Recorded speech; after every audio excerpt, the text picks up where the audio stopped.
It's a pleasure to be here. Thanks. Yeah, joined here by Chris, and your last name's Frederick. Frederick, yeah, okay. Chris Frederick. We just met in person. We've been emailing, and it's really a pleasure to meet you, and super cool to we've gotten to know each other just real quick for a second, but I'm excited for our listeners to get to know you and about the amazing work you do. And just off the bat, it seems like you're such a kind and loving and intentional person, and hence why you're probably involved with Bro-Am, which is one of the coolest things that this area has ever produced. Or, you know, obviously it's the people who created it, the Switchfoot guys. Definitely. They would come into my high school surf PE homeroom. John would come in and talk to us and inspire the youth, and that's really like, I owe a lot to them, and so many people like that. Even back when Rob Machado used to have his surf festival thing,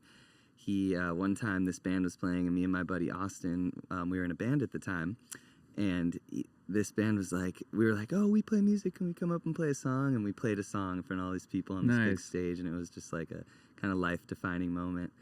But yeah, so back to you. So you're the director of Bro-Am? Yeah, and thanks, Kyra, for having me here. And it's really nice to get an opportunity to tell a little bit more of the story of the Bro-Am any chance we get.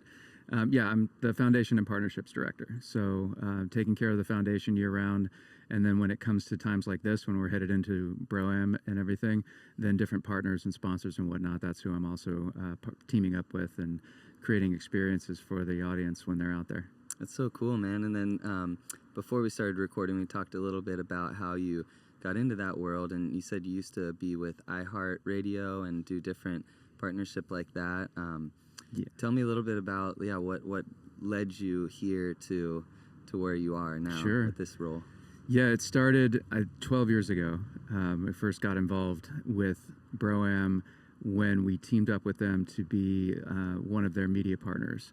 And it brought us the opportunity to bring in sponsors and partners. And after the first year of doing it, I just fell in love with it and had to be a part of it every year, so made sure that I was. And, you know, it was really important to me to be a part of working with the nonprofit sector when I was there, and something that just really fueled me as well as mission-driven companies. And so we kind of brought all of those together.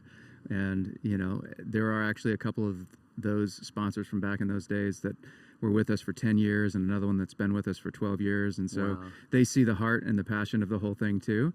And, you know, it just shows, I think, the impact that this event and the foundation makes on people and on this community. Oh, it's huge, man. It's like, I mean, it's got to be the biggest event in town where people are on the beach listening to music, enjoying community, meeting people, running into people that they've known forever, or, you know, new friends. That's like, I think the most important thing about it is us connecting as humans, and what better way to than through music, which can have such a positive message and can really, I heard a great quote yesterday that was, music can't change the world, but it can make people believe that the world is possible to change. I think I didn't say that exactly right, but it kind of, I was like, it's like, it's not that it changes the world, it's that it changes people and our perception on what the power that we have to really just change the world through being a better person and then inspiring others. And what better way through a big foundation, you know, because I've been looking into it, but I've always been curious, like, what else Bro-Am does, because, you know, obviously everyone knows the big beach day, bands, and just tons of things going on. But what else do you guys do? I know tell us. Tell me. Sure. The Beach Fest is kind of the climax for the year, and that it's like the guys call it a big community hug. It's just a big hug between everybody. To kind of tell a little bit of how it started. I'm gonna make sure we're not. Sure. 22 years ago, the Switchfoot guys are flying back from their first world tour. They're flying back from Australia, and the first thing that's sitting in their hearts is giving back to the community that raised them up.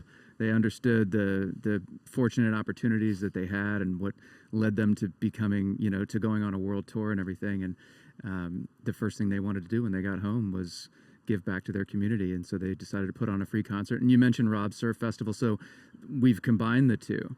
And in the surf events is the Rob Machado Bro Jr. as well. And so it's kind of all part of it. And so, let's see, what do we do the rest of the year? So, I mean, we can keep talking about that too. Yeah, well, either way. I mean, the basis around what we get to do is we get to serve and contribute to our 6 beneficiaries and the work that they're doing in the world. So we've chosen 6 organizations, nonprofits, who are already really well established and making an impact kind of in their own individual lane. So we attempt to not have a lot of crossover, and we have a couple of pillars that we're shooting for there. You know, one is community and well-being and just kind of those basic fundamental rights. And then the other one is the arts and surfing and music, which we also consider fundamental rights. Totally. So it gives us this opportunity to serve them throughout the year. So the money that's raised, for example, during the Bro-Am season, then we award grants to those nonprofit organizations. And then a lot of times we'll do things with them throughout the year too. Like in a couple weeks, we have planned, we're going to go in. Viasat is a big partner of ours. They've been hosting us for the benefit party every year. And we'll be going with them to Feeding San Diego, and we're doing a volunteer day together. Feeding San Diego is one of our sponsors, one of our organization. One of our beneficiaries. And Save the Music Foundation is another one. So bringing music back into schools that have lost those programs. A lot of times they're Title I schools, very low income community, and bringing the music program back in there. And the guys will go out every year and do a rehearsal with them because they're going to play a song at Benefit Party and Beach Fest every year. And so we get to go see it first person, hands on, you know, and be a part of the community. Not just, nothing wrong with it, but not, you know, sort of not just cutting them a check, but we love being out there and serving with them and doing what we're doing. That's incredible. I think that sets you guys apart from a lot of other foundations because, like you said, a lot of people are, you know, they'll donate some money, but the fact that year-round this has become something that's so much effort and dedication is put into is just such a beautiful thing. And it makes me tear up because, like, you know, I've been playing in bands since I was 8 years old, and I've gotten to travel a bit. A band that I play with went to Australia in 2022 as well, and that was the first time I really like went overseas, and I was like, same sort of thing, feeling of so thankful for where I'm from because it's such a beautiful place, but the things that, you know, the world has to offer to learn and then be able to take back to our home is such a blessing. And I just think that it's so inspiring to hear this story and to have you here today. Thank you. Yeah, man. So one of the things that we try to do with our beneficiaries is create a long enough impact and a deep enough impact. And so they've been with us for quite a few years. There's one that's come on recently with us, which is Rady Children's Hospital, because a few years ago we realized that there's no music therapy program inside of Rady Children's, and there's so much great research, and there's one guy going around playing a guitar when he could, and a couple of other smaller organizations that would drop in when they could too. And so one of the things that we are committed to is helping launch that. And you can understand that we have a relatively large platform, Bro-Am, and then of course Switchfoot being the largest, and using, you know, it's one of those opportunities to, I guess you could say, use influence to benefit the community. And so we can talk about it. And we launched a program called Music Mondays with Rady Children's Hospital, where every first Monday, and then it's going to become weekly soon here, there are artists and musicians playing in the lobby for the kids. And there's been so much research that shows pre-op and post-op and just the benefits of creating some comfort and creating some just normalcy and even some inspiration. We're going to get music kits for all the kids, and they're going to be able to have little shakers and things like that. Wow. And the guys went and kicked it off last May and played for about a half hour in there. And it was just beautiful to see all the kids just lighting up and getting to kind of play their instruments like the ukulele and things like that. So it's just, again, that's like where the mission meets the moment. Then we're right there in the community getting to be a part of it. Man, that's like one of the most beautiful things I've ever heard. That's like, you just hit the heart and the soul. That's what it does for me too. Yeah, man. I mean, the youth, but also the people struggling with things in the hospital. I mean, I had surgery there one time when I was a kid. Nothing crazy, just like just like broke a bone. But just being there, it's such a heavy feeling, and having music and good energy like that really just uplifts the whole mood of the entire hospital. Yeah, John said it really well when he, 'cause John's daughter had a severe experience in there, and the way he puts it is that the doctors and nurses at Rady Children saved her life. And, Wow. One of the ways that he puts it is, you're there, you're already scared, you don't necessarily want to be there. I mean, who dreams that up in the beginning of their day? Yeah. But you find yourself there at the end of the day one day, and to have something as comforting and sort of different from the normal experiences that's going on, to have something like live music in there. We know the energy of live music. I know that you feel it too, and it's the universal language, and it just brings people together and brings these experiences. So yeah, it's really a privilege. Yeah, man. Wow. So what other places do you guys bring experiences like that, or who are your other I want to hear about the other partnerships you guys have. Obviously, Sure. Feeding San Diego, people probably can know what they do by the name, but yeah, let's hear about more. Yeah, one of the cool things about Feeding San Diego is I think it's 93% of the food that they bring in is rescued. Wow. And so, yeah, which is a huge percentage. And one of the things that they're doing also is creating an extra level of nutrition. That's their real focus, is making sure these are nutrient-dense meals. And so one of the great things that we got to do last year, we were having a conversation a couple years ago with them, and they have we've been supporting the school pantry program, where in a neighborhood they identify a school, generally in a low-income neighborhood, where there's space in the school for every, I think, 2 weeks, the community to come in, no questions asked. If you need extra food, then they're there providing it.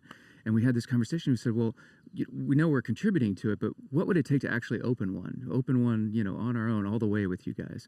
And so they came back to us and showed us some plans of who's on the waiting list and whatnot. And we got to choose Libby Elementary in Oceanside with their direction, with their support. Wow. And since then, they've created a full campaign in order to try to get as many off the waiting list as possible. And so that's a big one. That's huge, man. Yeah. It was really, again, where the mission meets the moment, an opportunity. The guys from Switchfoot were out there for the grand opening, and it was just really a blessing and a pleasure to be out there with them. I mentioned Rady Children's Hospital, and I mentioned Save the Music. A Step Beyond is another one, and that's an organization that has a 10-year program starting in 3rd grade for students to come in after school, and they're in a dance program, so it's a dance school, and after-school dance school, and then they also have academic guidance for them. And because it's the only model that I'm aware of in the country that, because they're with the students for 10 years, they help support them all the way through high school and their college process. And just a couple years ago, they graduated their first cohort of students that had been with them for 10 years. And these kids are just, again, it's part of that pillar of supporting them with the arts. Yeah. And then at the same time, they support them with family services and academics, so it's really a holistic approach to the students' well-being and also their futures. So it's a really inspiring one to be a part of. Yeah. It sounds like your life is full of some of the most beautiful moments. It really, it really is. Yeah. This is something that, like I said, when I first came across it, I had to be a part of it on a regular basis. And then, through the transitions of life, I ended up being here. Another one is Challenged Athletes Foundation, who was started right here in San Diego. And one of the cool things that came together with that is this expression session that we have. So every year at the Beach Fest, we've got kids with limb differences and other obstacles that they're overcoming, and they're out there, and some of them are surfing for the first time. And it's the Switchfoot guys, and it's Rob Machado and an amazing host of volunteers that are pushing them into waves, and these kids, just to see the stoke on their faces and how excited they are to be in the ocean, in the water, and feeling that buoyancy and that energy.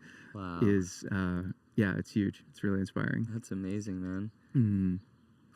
Wow. Yeah. Have you ever heard of, I think it's called High Five? I think I have. It's, so my friend John has a center in Carlsbad called Adapt. Okay. It's for people with like MS, ALS, different neurodegenerative diseases, or who have had spinal cord injuries. And so there's like a lot of athletes. I met my good friend Chris there, who was a professional snowboarder, and he was in an accident and became paralyzed, but he surfs and snowboards now still and does crazy stuff. But there's a thing he's part of called, I think it's called High Five, and they support a lot of like athletes who have gone through stuff like that. But it's crazy, like, once, because, you know, unless you start talking to people and looking around, you don't realize how much good is going on right around us. You know, of course, with news and stuff, people try to sell us that the world's so terrible, there's all these terrible things going on. It's like, yeah, there's always bad things going on, but if we focus on all the really good things going on, there'll only be more of them. Right. So, wow, I'm just like, I'm getting goosebumps right now. There's so much beauty in the world, to your point. And I'll just mention the last beneficiary that we work with is the Monarch School. And this is a K through 12 school for unhoused youth in San Diego. And it's amazing to see what the resiliency in these kids and what they're overcoming just to get to school on a regular basis. And they have, I think, 250 to 300 kids there. And they're experiencing, you know, homelessness essentially on one level or another. And we've had some great stories come out of there, like Kiki, who was on stage with us a couple years ago and sang duets with the band. And some really beautiful stories that come out of it. And I love that they're big advocates for mental health as well. So they have an arts program, they have a mental health program, they have the regular academics, they have sports and athletics and things like that. And so it really, again, is another holistic approach to helping these kids. And that's really what inspires us the most. I mean, what we try to share with them is how much they inspire us. Wow. You know, because their resiliency and their strength and their passion and everything is just, you know, what any of them are overcoming on a regular basis is something that, you know, could derail a lot of people. But these organizations are really doing so much to create that tangible difference in their lives that we get to see it, you know, on their faces and in the passion of what they're doing, like music and arts and things like that. Right. It's almost like when you have to overcome something, you have to work harder and you appreciate life maybe more. Right. You know, like someone who's blind and they love me, like I'm thinking like Stevie Wonder or something, you know, but they can hear everything deeper and be more grateful for the other senses. So right. That's incredible. So that's the Monarch School. That's amazing. Yeah, so that rounds out the 6. And, you know, we do work with the Rob Machado Foundation. Also, I mentioned that we have the Bro Junior, which is for all the Groms 17 and under, when we're out there every year. And we also team up with them to provide a water, like a rehydration station or a hydration station. So they bring out their trailer and they've got purified water out at the beach, where we try to be as environmentally conscious as we can. So we encourage everyone to bring their own bottles. Not only did we not encourage plasticware and things like that going into it, but the city of Encinitas has now banned plastic water bottles, I want to say, under a liter. And so that works well for us too. You know, we do have beverage sponsors out there, for example, but a lot of them have cans and other ways to sample their products and things like that. But yeah, it's great to team up with Rob's Foundation because they're doing so much to put like water fountains in schools and things like that. I think I was in high school when they put one in at SDA. Nice. And they do it, like they bring clean water like kind of worldwide, right? I believe that's the scope, if not at least domestically. Yeah, no, that's amazing. His foundation is really cool. Yeah. And especially the no waste, because that's something people don't think about when going to, say, a music festival or a big thing like this, or even a regular venue, you know, with all the water bottles for the bands and whatnot backstage even. It's like I forget what the organization is called, but there's some sort of thing where, like, festivals get maybe, like, all the advice from them, and then it's like a zero waste. It might be BYOB. It might be, yeah. There's one of those where you can get certified with them essentially if you've proven that you're making a concerted effort not to have, you know, very much waste or not to have plastic. Yeah, I feel like so many people have reusable water bottles now. I got this at a gig, and then I must say, and I've been reusing it though many times. Keep using the glass. So, yeah, that's because I like glass. I like drinking out of glass. Right. But yeah, man, that's so cool. It's really cool to have seen the Bro-Am grow too, because I think did it start at like the La Paloma? and then or like the show, and then they, you know, like they They've did the done. surf contest. They used, to, for example, like we used to do an after party Okay. at Belly Up. There have been things at La Paloma, like there's the Melody League show now that's been going for about 8 years, I think, and that all benefits the Bro-Am Foundation, and it's John and his friend Patrick and some other people that put this thing on, and it's a Christmas show essentially, but it's just a beautiful, again, gathering of community. Oh, I gotta go to that. Yeah, so sometimes there have been events related with La Paloma or Belly Up and things like that over the years, and we just love those partnerships. But yeah, it's grown from being very grassroots, which we try to stick to our roots with it too, and you know, as we're up to 15 or 18,000 people at this point, you know, there's certain levels of organization that you've just got to get to. But yeah, the day itself, yeah, exactly. You know, but there are 2 events overall that we do. We do the benefit party, which is sort of our gala, but it's a little more rock and roll than gala. And it's still pretty laid back, but that's about 500 people, and Viasat's been hosting us up at their headquarters every year, and that's our major fundraiser for the year, you know, for the night, and getting people together. The band plays, and they're up there with the beneficiary kids are up there too. They're playing instruments or maybe singing a duet, something like that. So it's this really intimate experience, this really intimate moment. Yeah. Like I said, 450, 500 people, and so it's a different vibe. And then we get out to the Beach Fest, which is this, you know, annual celebration giving back to the community, and this big group hug, like I said, the guys call it. And that the surf contests go from 7 a.m. to 3 p.m. and then the music plays from about noon until 5 p.m. and the guys in Switchfoot always finish the show. You know, they're the headliners, and so, but they just put everything into their performances. So there's so much heart for it, you know, and their message is that hope deserves an anthem. And I think that's what just brings across the value. It brings their music to another level. And that's what Bro-Am is about for them as well, is, you know, they're more than just songs, that these are just, you know, these are opportunities for people to gather in the same heart and to do good within the community.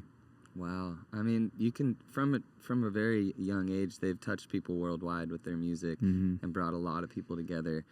And it's so beautiful to see, man, especially just having them still be so humble. You know, they're still around the town that they grew up into, and you can feel the pride, and you can feel really just the effort that they give into, because like it's one thing to say, oh, we want to give back to our community and do this, but I mean, I can't really think of any group of people doing more than them and you guys. Yeah, I mean, I'm sure they're not the only ones, but I think they're doing it really well. And I mean, they are what everyone seems to think of them. They're down to earth, they're humble, they're just you know, really, really connected, solid human beings, and out there wanting to continue to make an impact and give back to the community that raised them up.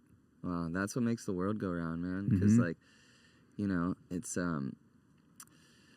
sorry, I'm like getting emotional. It's an emotional thing. I mean, it's all about the human connection, like you said earlier, and so it really inspires. I guess what I was trying to get out was that when you have a platform as big as they have, it's such a, I don't want to be cliche and use the word responsibility, but either you can stay in the shadows and be like, oh, I don't like attention, or you can really own the fact that there are eyes on you and you are influential. You know, even that word, it kind of is tainted with an influencer title nowadays, but it really, you can be so influential, and to choose to do that for good is just an amazing thing, man. And it's a blessing to be a part of it. And I think one of the best ways I've heard the guys approach it when they talk about what it is for the community is that it's as much yours as it is theirs. They say it's as much yours as it is ours. Wow. And that's, you know, the Bro-Am doesn't happen without the community coming together. We have over 200 volunteers that are out on the beach with us or at the benefit party. I mean, it literally, you know, helping us put things up and tear things down, and running, for example, the waste management program while we're doing that there. We were talking about that earlier. You know, there is a lot to collect, and so that's important. But yeah, it doesn't happen without all the people that are involved with it. Otherwise, it would just be a few guys trying to trying to put on a big show. So yeah, it belongs to the community. I think that's one of the things I've seen. This will be my 4th season with Bro-Am, and there's so much ownership, like pride and ownership in the Bro-Am. People come up to us on the beach and just, they thank us for doing this, and we turn right back around and want to thank them for being there, because again, it doesn't happen unless they're there. And so, yeah, it's really a privilege. Have you ever been to the Joshua Tree Music Festival? Not the festival. I've been out to the park, but man, the festival is like this exact vibe, but on a smaller scale, because it's obviously a smaller community. Nice. But Barnett English is the guy who started it, and he has the same heart and same intentions as the guys. And like, I first went there in 2012 because a band that I love was playing there, and they never really played that often. And that's actually the band that I ended up joining and going to Australia with. Cool. Hal and Rain. But I went out there, and I was kind of like, had a bad taste about music festivals because, Coachella was so big, and that's kind of the one. Like, there wasn't a lot of like great music festivals around here. But I went and instantly made some of my best friends ever and deepest connections, and just the community out there is like exactly this. It's everyone's. It's like, and that's the mentality, is that like we all create this together from the people who made this stuff. My friend Lee Coulter has a really great song called People Coming Through, and it's like, to those who made my microphone, those who made the strings I strum, like all this stuff. It's like, it's symbiotic, I guess, is what, like, a good word for it, which is really like, with your guys as partners too. It's such a symbiotic relationship where you're not just cutting them a check, you're, getting together and seeing the things unfold and feeling that impact. It really is a privilege, and again, making donations and cutting checks, that's just as important. We're just extremely blessed that we get to be out in the community, hands-on, and being a part of that tangible impact. And it really just makes it that much more special than anything I've been involved in. Yeah, well, I mean, I don't know how huge our reach is, but hopefully this conversation can touch someone that might make a big contribution, or at least, maybe want to volunteer at the festival or something. Yeah, that would be great. We're so grateful.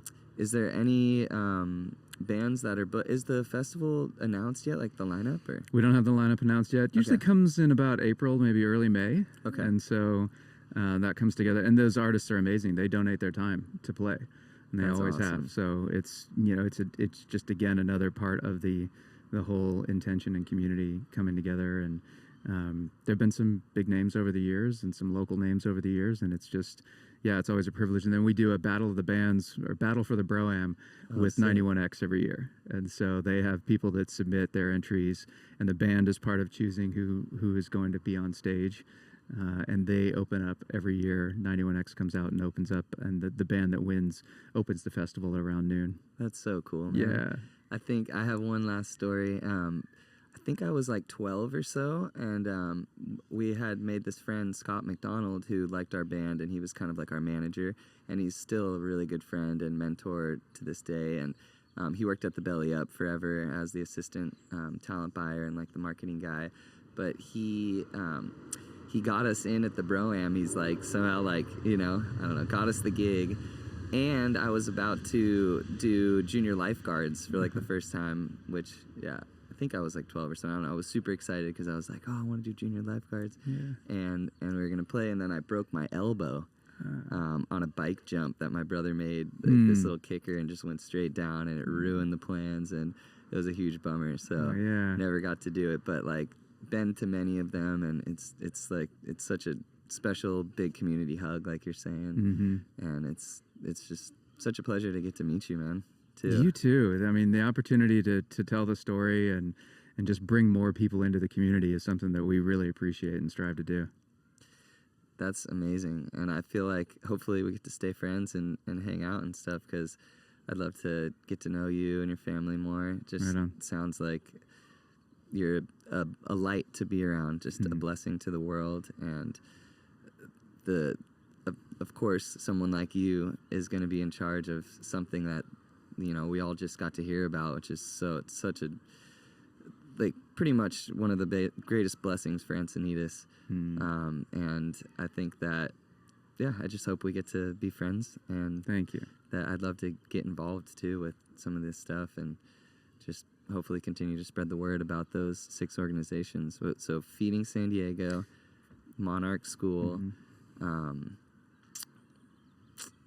forgetting A Step Beyond. A Step Beyond. Challenged Athletes Foundation. Challenged Athletes Foundation. Save the Music Foundation. Save the Music Foundation. Yeah. And Rady Children's Hospital. Okay, yeah. Rady's. That one's crazy. They're all crazy, but I think, like, the fact that they didn't already have that, because a lot of hospitals have people coming in, and the dogs and stuff, but especially like all the children's hospitals. It was really on a minimal level with what they're doing, and the new building that's going up is going to have a studio dedicated to that, and it's going to be really powerful for the kids when they're there. So that's we're amazing. grateful to be a part of it. Is there anything else you want to touch on about the foundation or about you? Or I'd just say if people want to learn more about it, or if they want to get involved, we're at broam.org, BROAM.org. That if they reach out there, that'll come to me directly, and so I'm more than happy to just have those conversations with people and see how they want to get involved. And we found some just amazing creative ways. I mean, for example, someone might donate a cabin that we turn into one of our live auction pieces at the benefit party, and there's this whole experience that somebody gets to go, out to Colorado or something like that, and so it's every way that people can get involved. There are opportunities at so many different levels, volunteering, like we said, and sponsoring and activating out at the Beach Fest. Like we've had an automotive sponsor with BMW Carlsbad this will be their 12th year being involved. Wow. Yeah, and crazy. Yeah, there are a lot of great beverage partners too, like C2O Coconut Water and whatnot that's been out there for years, and Sunbum's always a local favorite, and they've been involved. So yeah, there's just a lot of great opportunities for people to tell their story and interact and engage with the community.